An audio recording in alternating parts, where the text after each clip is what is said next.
entusiasmo por esa lucha, pensar que han pasado tantos años y nunca se hizo nada. Y está la semilla que va a ir creciendo y ya no va a ir más para atrás. Se va a llegar a la... Vamos a lograr lo que quisimos.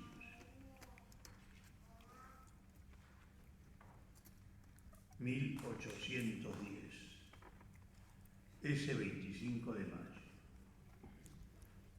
esos verdaderos próceres argentinos, ese lenguaje, un Manuel Belgrano, un Juan José Castelli, un Mariano Moreno, un Manuel Belgrano que lo envían al Paraguay para que transmita la libertad conseguida de los españoles,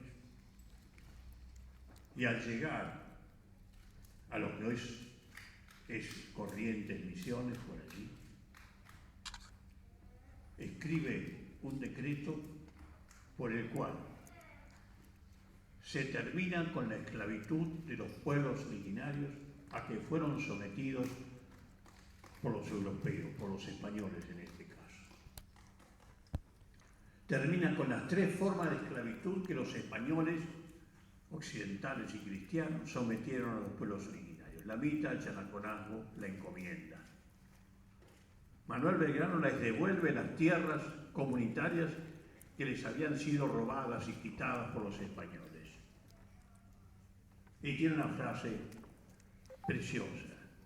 Dice: y a partir de este momento, ustedes, los pueblos originarios, van a gozar de los mismos derechos que nosotros, que tuvimos la suerte, como hijos de europeos, tuvimos la suerte de nacer en este territorio.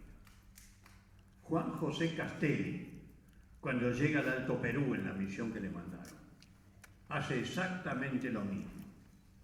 Termina con la esclavitud de los pueblos originarios, les devuelve la tierra, les devuelve los derechos de antes, y tiene una cosa muy hermosa en su documento que está en el Archivo General de la Nación. Dice: a partir de este momento, ojalá que nosotros, los hijos de europeos, aprendamos la defensa que hacen los pueblos originarios de la naturaleza y su falta de sentido de la propiedad. Para ellos todo es comunitario. Ojalá que nosotros aprendamos esto y que ellos aprendan de nosotros el amor por la ciencia que tenemos. Fíjense qué conjunción pedía Castelli en 1810.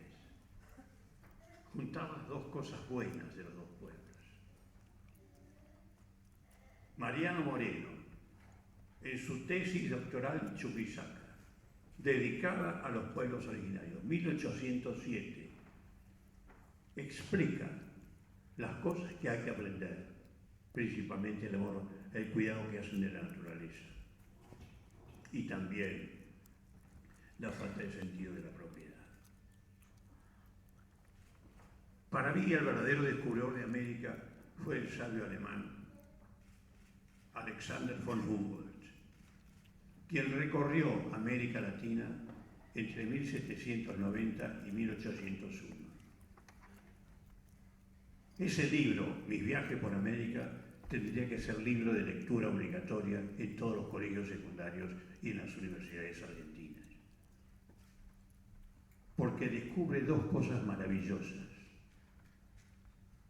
Descubre que los pueblos originarios no tienen sentido de la propiedad, todo es comunitario. Y lo escribe, dice: yo cuando voy y veo hombres de los pueblos originarios trabajando la tierra, voy y les hago una pregunta provocadora. Digo: ¿y de quién es esta tierra, este pedazo de tierra, de quién es? Y me miran muy curiosos y me dicen: ¿cómo de quién? De todos. Y además, escribe Alexander von Humboldt, el cuidado de la naturaleza. Toman lo necesario para poder vivir y la cuidan la naturaleza. Y yo voy y les pregunto: ¿pero por qué no toman más, almacenan y empiezan a comerciar con otros pueblos? Y ellos me dicen, no, hay que pensar en las próximas generaciones. Lo dice Humboldt en su libro, que lo escribe en 1799. Y dice, en cambio, cuando yo voy a la noche a cenar con los conquistadores españoles, siempre viene alguno con un mapa y con un lápiz y me dibuja y me dice, esto es mío, esto es mío, esto es mío. 3 veces lo repite.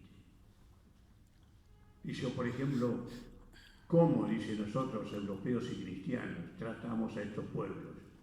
Dice, por ejemplo, en Venezuela y Colombia hay muy pocos caballos. Entonces los conquistadores españoles se suben sobre los hombros de los hombres de los pueblos originarios y con un látigo los hacen correr para hacerse transportar. Y cuando, kilómetros y kilómetros y kilómetros. Y cuando el indio cae, desmayado o muerto de cansancio, van y se suben a otro. Y dice Humboldt, ¿cómo yo me avergüenzo de ser europeo y ser cristiano? Bueno,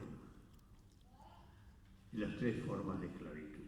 Y como a los españoles, a los ingleses, a los franceses y los holandeses no les gustaban los pueblos originarios en su esclavitud, trajeron a Latinoamérica 2 millones de africanos. 2 millones de africanos en la esclavitud. Eso lo hicieron los occidentales y cristianos. 1813, esa asamblea increíble, da la libertad de los esclavos. 1813. Estados Unidos recién en 1852, Brasil recién en 1874. Y hay que leer esos documentos de la Asamblea del año 13 cuando se habla de los pueblos originarios también. Termina con la esclavitud de los africanos en 1803. La de los pueblos originarios había terminado en 1810. ¿Para qué? ¿Para qué? 13 años después, 1826, Bernardino Rivadavia, primer presidente argentino. Uno de sus primeros decretos, está el original en el Archivo General de la Nación. Dice de una sola línea, se contrata al coronel europeo Federico Rauch para exterminar a los ranqueles. Punto. Rivadavia no se toma el trabajo de explicar por qué hay que exterminar a los ranqueles. Si muchos años después, Mansilla, ustedes habrán leído, muchos de ustedes el libro, Una excursión a los indios ranqueles, dice que los ranqueles eran muy pacíficos, muy trabajadores, y tiene una frase que lo dice todo. Dice, los hombres ranqueles tratan mejor a sus mujeres que nosotros, los de origen europeo. Creo que está todo dicho con eso. Llega el coronel Rauch, coronel prusiano. Hay que leer los comunicados, que se los recomiendo, están en el Archivo General de la Nación, en la carpeta Coronel Rauch. Primer comunicado, todos son de una sola línea, escrito con su letra. Hoy, para ahorrar balas, textual, hoy para ahorrar balas hemos degollado a 27 ranqueles. Punto. Tampoco se toma el trabajo de explicar por qué degolló a 27 ranqueles. Segundo comunicado. Los ranqueles no tienen salvación porque no tienen sentido de la propiedad. Fíjense qué profundo, señor coronel. Verdadero filósofo.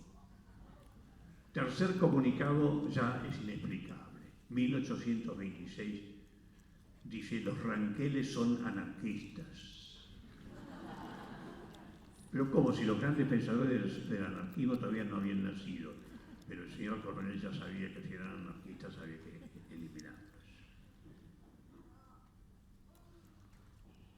Increíble. Hoy, así somos los argentinos, una ciudad bonaerense se llama Coronel Rauch.